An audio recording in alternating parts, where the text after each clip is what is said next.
मेरी नहीं। मुझे तो बस तुमसे इस सवाल का जवाब चाहिए कि क्या मैं तुम्हें कबूल हूं या नहीं।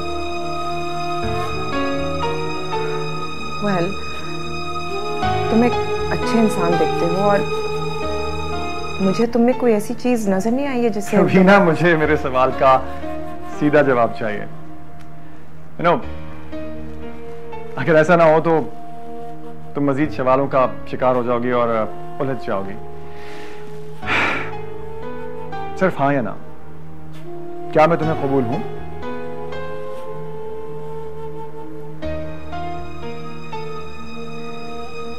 हाँ। ब्रिलियंट। क्या तुम मुझसे शादी करना चाहोगी?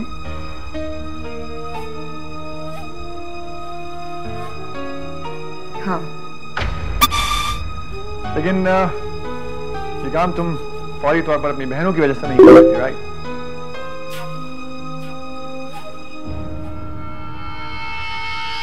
हाँ। रूबीना, तुमने 3 बार मुझे हाँ कह दी है।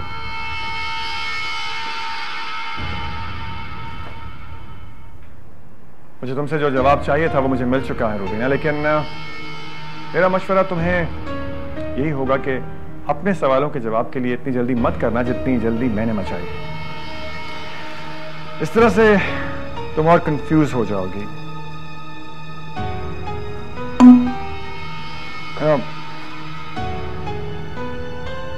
मैं जानता हूं कि तुम अपनी जिंदगी अपनी बहनों के लिए डेडिकेट कर चुकी हो, उनके लिए वक्फ कर चुकी हो, लेकिन अगर तुम चाहो तो वो हमारे साथ चल सकती हैं। मैंने कहा ना असद, मुझे तुम्हारी नीयत पे बिल्कुल शक नहीं है, बल्कि थैंक यू कि तुम मेरे और मेरी बहनों के लिए इतनी अच्छी सोच रखते हो।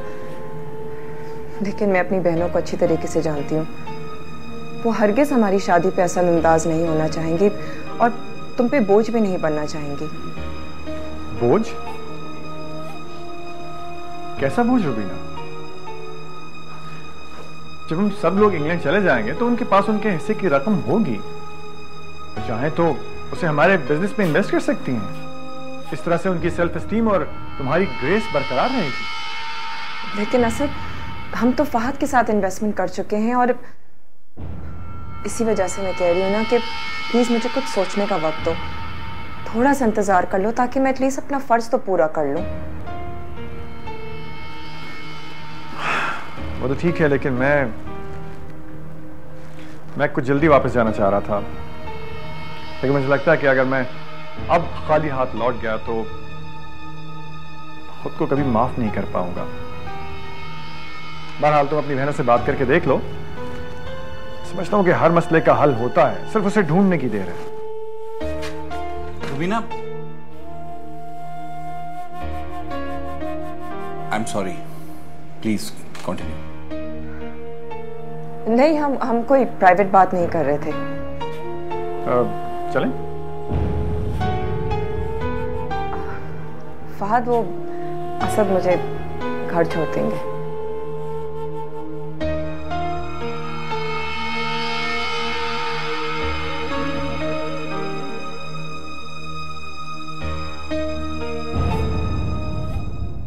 रूबीना को पूरा हक है कि वो अपनी जिंदगी के फैसले करे। ऐसी बातें ना करो, ये बातें तो जरमीन को मजाक में भी बर्दाश्त नहीं है। दिल को मनाना। जॉगिंग नहीं करती हो तुम, रॉकेट की तरह से भागती हो। एक तो मैं तुम्हारी तेजी से बहुत तंग आ गया हूँ। मगर ताऊजान, ऐसी तेजी का क्या फायदा जिसे देखकर दूसरे भाग जाएं? वैसे माफ कीजिएगा, मैं आपके जॉगिंग की तेजी की बात नहीं कर रहा था, मैं आपके फैसलों की तेजी की बात कर रहा हूं। फैसला? फैसला तो मैं कर चुकी हूँ, मगर इस फैसले का क्या करूं? देखो बेटा, रास्ते का फैसला करना जो है ना, वही सबसे अहम बात है।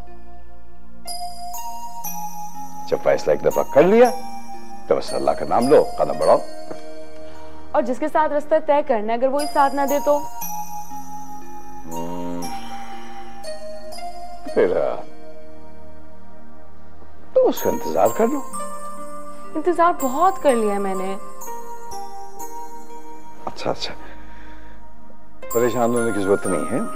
अब मेरी बात बहुत गौर से सुनो। उसको बुलाओ और उसको पकड़ के बिठाओ और उसको समझाओ कि देखो वही तुम्हारा हमसफर है और उसको तुम्हारे साथ चलना है, समझी? सच्ची? उसे पकड़कर अपने साथ कर लूं मैं? तुम भी चुप। बदतमीजी करने के लिए नहीं कह रहा मैं। आपको बहुत ही प्यार से, संजीदगी से उसको समझाने की कोशिश करो ताकि वो तुम्हारी बात सीरियस ले, मजाक समझ के मना नहीं कर दे। भैया अगर उसे मना करना होता ना तो वो मना कर चुका होता। पता नहीं उसको समझ नहीं आ रही है, मैं समझा नहीं पा रही हूँ। देखो बेटा, तुम्हें फोकस रखना है उस रास्ते पर जिस पे तुम्हें चलना है, जिस पे चलने का तुमने फैसला किया है, ठीक है?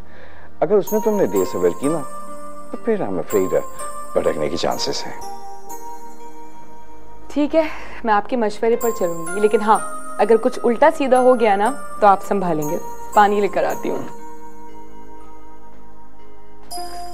अच्छा ये तो बताओ कि एग्जाम कब हो रहे हैं तेरे? कमाल करती है, भाग गई। जितनी जल्दी अपने आप को समझा लेगी ना उतनी जल्दी खुद समझ जाएगी।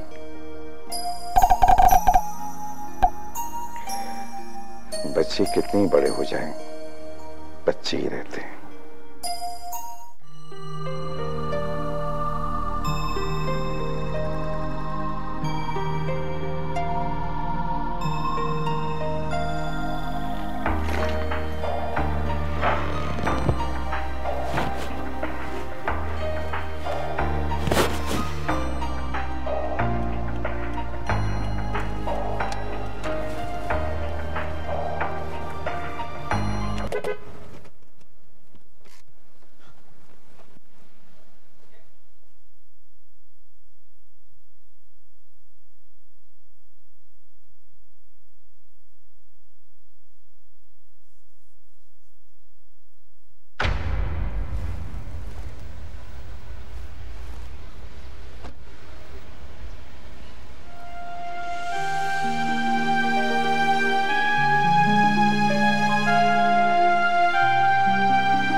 रुबीना को पूरा हक है कि वो अपनी जिंदगी के फैसले करे,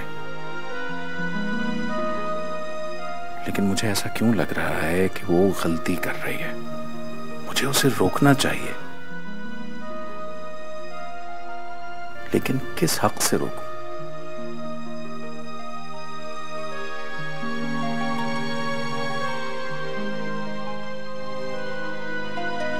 जब 70 तक हो फिर तो 12 से स्मैशिंग है।